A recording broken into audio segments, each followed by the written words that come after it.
नमस्कार, मैं हूं नरेश वत्स। ब्रॉडकास्ट मंत्रा में आपका स्वागत है। मैं सच बोलता हूं तो मेरे घर पर आते हैं पत्थर, और मैं चुप रहता हूं तो मैं हो जाता हूं पत्थर। देश के तकरीबन हर बसिंदे की ये स्थिति हो चुकी है।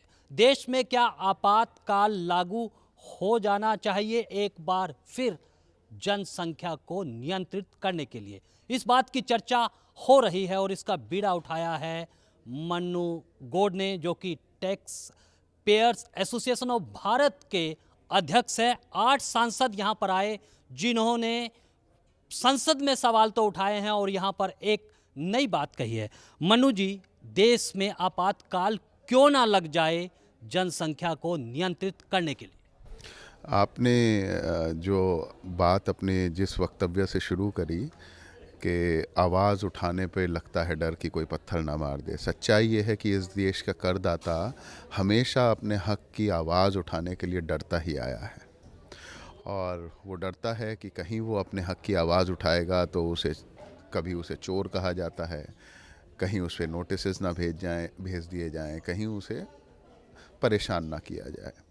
इसी चीज़ को देखते हुए हमने ये ऑर्गेनाइजेशन बनाया, tax payer association of Bharat, और हमने कहा कि हम टैक्स पेयर्स को, इस देश के पालनकर्ता को एक आवाज़ दे सकें कि वो इस गूंगी बहरी सरकारों से पूछ सके कि आप देश की इतनी बड़ी गंभीर समस्या पर मौन क्यों हैं।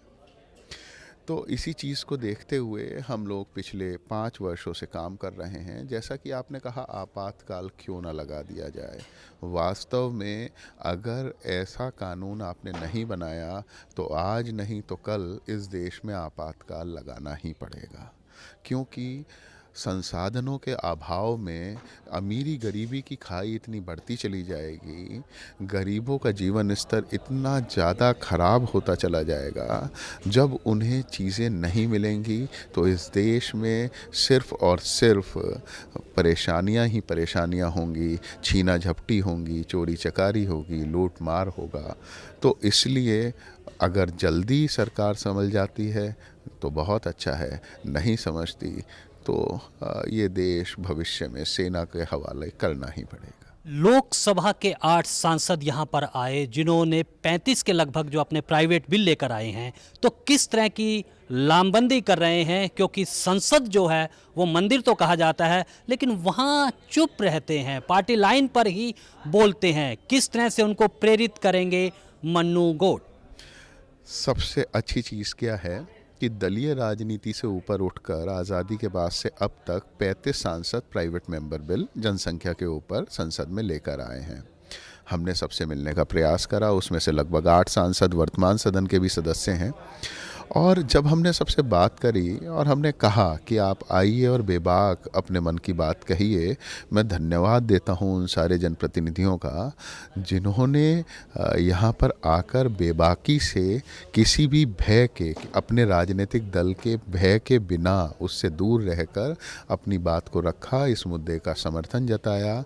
और आज ही डॉक्टर संजीव बालियान पूर्व मंत्री हैं, उन्होंने एक प्राइवेट मेंबर बिल फाइल किया हुआ है, तो आज ही वो इंट्रोड्यूस होना है सदन में। कल उन्होंने 125 से भी ज़्यादा सांसदों का हस्ताक्षरित पत्र सुमित्रा महाजन जी को दिया और उनसे निवेदन किया कि इन लंबित बिलों पर चर्चा कराई जा सके सदन में और उन्हें उचित समय आवंटित किया जाए। अब ये सदन के ऊपर है कि वो कैसा दबाव बनाते हैं, लेकिन हाँ, ये बात बिल्कुल सही है कि बहुत सांसद आज के समय दलीय राजनीति से ऊपर उठकर भी सोचने लगे हैं, बोलने लगे हैं, इस विषय पर काम करने लगे हैं।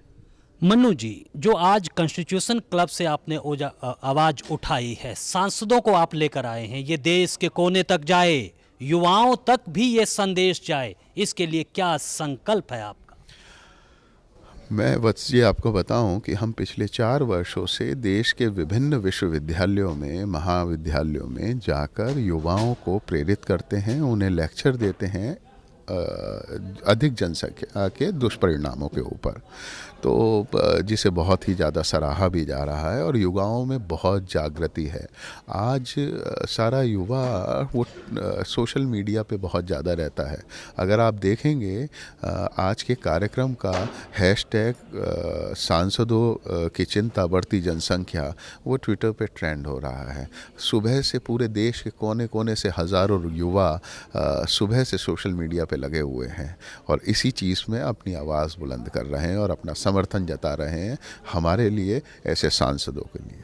चलिए, शुक्रिया मन्नू जी। तो एक आवाज़ उठी है, एक संकल्प यहाँ पर लिया गया है कि अगर देश को बचाना है, बढ़ाने की बात तो आगे होगी, तो जनसंख्या को नियंत्रित करना ही होगा और इसको फिर धर्म का रंग भी नहीं देना होगा।